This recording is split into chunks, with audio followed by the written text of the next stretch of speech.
Hello, konnichiwa. Late na nga pala ako nakakauwi ng bahay pag may pasok ako sa dalawa kong trabaho. So, sa mga bago pa lang dito at nagtatanong kung ano nga ba yung shigoto ko, tara, samahan niyo akong pumasok today. Morning pa lang kailangan ko nang umalis ng bahay. But first, kailangan muna natin magtapon ng basura. Ngayon kasi yung schedule ng tapunan. Pag nakaligtaan mo kasi, hihintayin mo na naman yung next schedule. Anyway, around 9:20 AM, umaalis na ako ng bahay. Kasi from 10:30 AM, yung shift ko sa una kong work. So, before 1 hour, kailangan nakaalis na ako ng bahay. Actually, wala namang isang oras yung biyahe dito sa Densha. Kaso may konting lakad pa from Eki hanggang sa work ko. Nakatayo nga ako hanggang pagbaba ko. Hindi tayo sinwerte ngayong araw dahil walang bakanteng upuan. So, nung pagka-exit ko ng Eki, side quest muna ulit dito sa may kombini. Ani yes, bibili ako ng breakfast ko ha, para hindi kayo magsimpay sa akin na hindi nakakain ng breakfast. Bumili ako ng onigiri, etong ebi mayo. Since ayaw ko ng malamig na tubig lalo na sa umaga, etong hindi malamig yung bibilhin ko. Then diretso ako dito sa self-checkout register. Mas gusto ko dito nagbabayad kasi mas mabilis. Lalo na pag hindi ko kailangan ng Regibukuro. Ilalagay ko lang naman sa bag. O diba, napaka-benry. Isa to sa mga gusto ko dito sa Japan, yung may pa self-checkout. Anyway, Ohio Tokyo Tower. After maglakad ng ilang minutes, nakarating na rin ako dito sa workplace ko. Najumbi ko na rin yung shop dahil nga before opening yung shift ko.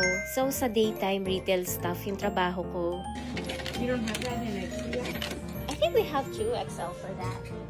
Okay, thank you so much. Here's your receipt Thank and your shirt. Okay, thank you. Have a nice day.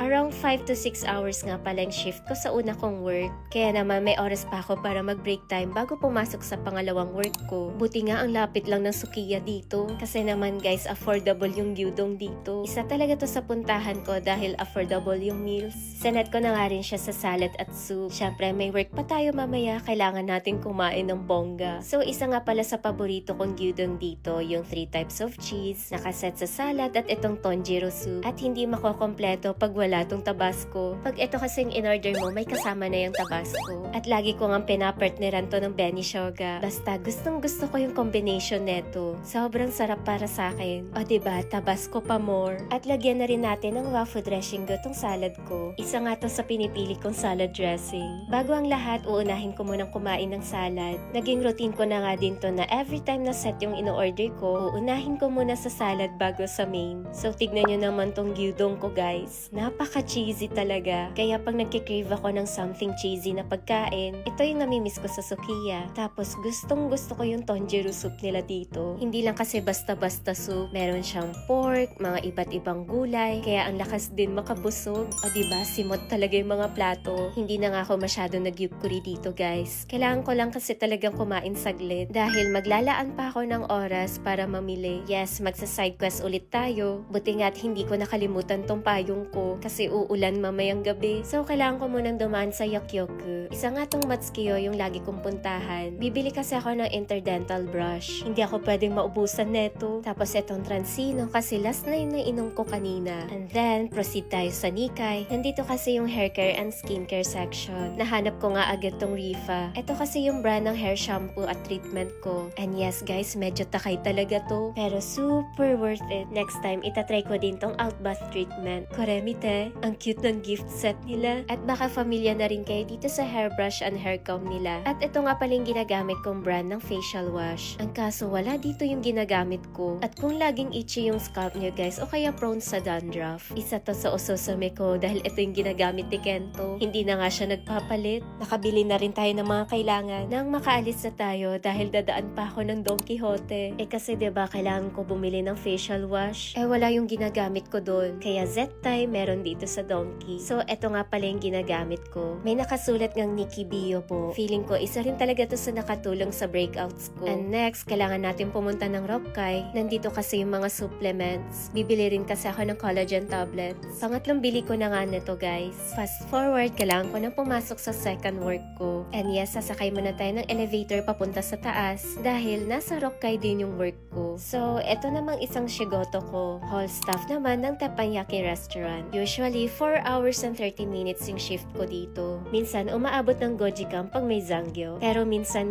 lang naman pag kailangan talaga. Kaya pag Isogashi, parang ang bilis lang matapos yung oras. Hindi ko na mamalaya na patapos na yung shift ko. O diba, pumasok tayo ng may araw pa, uuwi tayo ng gabi na. And of course, laging ganito yung view ko sa Tokyo Tower. Kasama na nga rin siya sa routine ko pagpasok at pag-uwi galing work. Hanggang sa nakarating na rin tayo ng Eki at tamang hintay lang ng pagdating ng Dansha. Fast forward ulit, nakauwi na rin tayo ng bahay. Maghahating gabi na nga rin nito, pero it doesn't mean na mag-skip tayo ng dinner. Pag nagkikrave nga ako ng chow fan guys, etong tsahang ng 7-Eleven yung nakakapag-solve ng cravings ko. At dahil konting oras na lang talaga para mag-jumbi bago matulog, mas prefer ko yung mga tabe-yasui lang na pagkain tulad netong tsahang. Tapos ipares mo na lang ng miso soup at meron nga din tayo dito yasai juice. Feeling ko kasi guys, Saikin, kulang na talaga ako sa yasai. Buti nga dito sa Japan, meron silang mga yasai juice. Nakalagay nga din dito na Hanichibun daw to. So yan, hindi na ako nagpatumpik-tumpik pa. Diretso kain na agad. Kung hindi nga lang ako nagva-vlog ngayon, for sure naka-charge lang yung cellphone ko. Dumating na nga rin tong package natin na galing kay Ate Dalce. Syempre, tonoshimi na rin ako. Kaya bago tayo maligo, buksan na natin. Nung nag-flea market kasi kami nung nakaraan, nabanggit na niya sa akin na ibibigay niya sa akin yung mic niya. Binili niya kasi to guys, pero never niya pang nagamit. At saka natuwa talaga ako dito guys kasi sinamahan pa talaga ng pansit canton. Instead of papel o dyaryo, ito talaga yung nilagay niya para daw hindi maalog. O diba, meron na tayong mic, meron pa tayong pansit canton. Arigato Ate Dalce. Yato, meron na tayong magagamit na mic sa mga susunod na content. O siya, diretso na rin ako maliligo dahil sobrang inaantok na rin ako neto. Kaya hanggang dito na lang muna ha.